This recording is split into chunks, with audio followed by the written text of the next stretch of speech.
She slayed God's prophets. 1 Kings chapter 18, verse 4. For when Jezebel destroyed the prophets of the Lord, Obadiah took 100 prophets and hid them by 50s in a cave, and provided them with bread and water. 1 Kings chapter 18, verse 13. Has it not been told to my lord Elijah what I did when Jezebel killed the prophets of the Lord? How I hid 100 of the Lord's prophets by 50s in a cave, and provided them with bread and water. Number 7. She tried her best to slay Elijah. Let me introduce to you the 3 central characters of this fantastic Bible story. First is Ahab, the king of Israel. Second is Jezebel, the wife of Ahab. The third character is Elijah, one of the great prophets of God. His name means Jehovah is my God. While Jezebel was eliminating the people and places connected to the true God, the Lord placed on the scene a man whose name testified that the Lord Jehovah was his God. James chapter 5, verses 17 and 18 uses Elijah as an example of the power of prayer. James said, "He was a man with a nature like ours." That means he was an ordinary man. Elijah had greatness, but he also had weakness. But one important fact redeems everything about this man. Elijah was a man of prayer. Elijah went public. He arranged a meeting with King Ahab. 3 years had passed since Elijah had declared no rain would fall. The king was still livid and called Elijah troubler of Israel. But Elijah was not intimidated and basically told the king, "I'm not the troublemaker, you are." The stage was set for the clash on Mount Carmel between 850 prophets of Baal and 1 prophet of God. Elijah challenged the watching crowd. "How long will you falter between 2 opinions? If the Lord is God, follow him, but if Baal, follow him." Paraphrasing here was Elijah's dare. Let's have a contest. Let the God who is God answer with fire out of heaven. That was a fair enough test. Baal, the storm god, should be able to send a little lightning down. Elijah offered them every advantage, then mocked their ineffective work. The time that Baal's prophets spent pleading, shouting, and cutting themselves got no response from Baal. Then Elijah prepared the sacrifice before inviting God to give the people a glimpse of glory.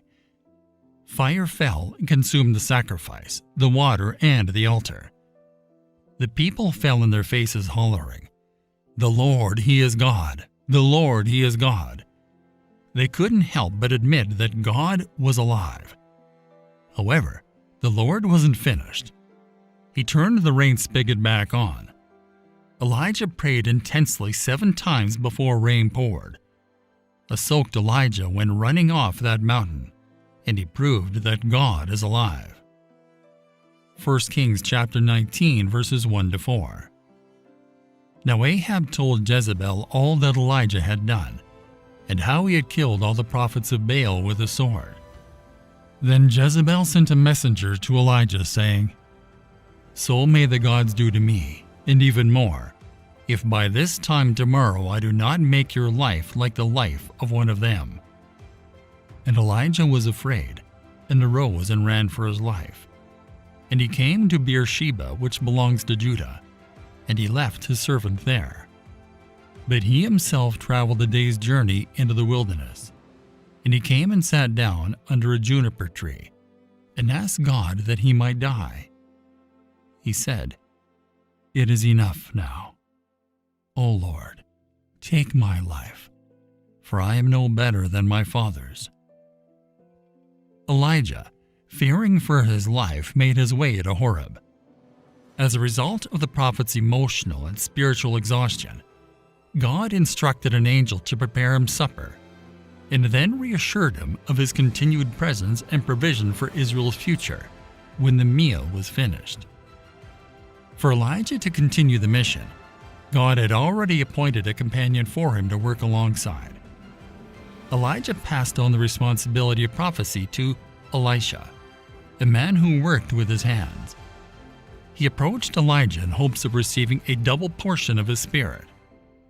Elisha was making a request to have the authority to succeed him as both his heir and his successor, so that he could, in a sense, take over the business. Number 8. Her death happened according to prophecy.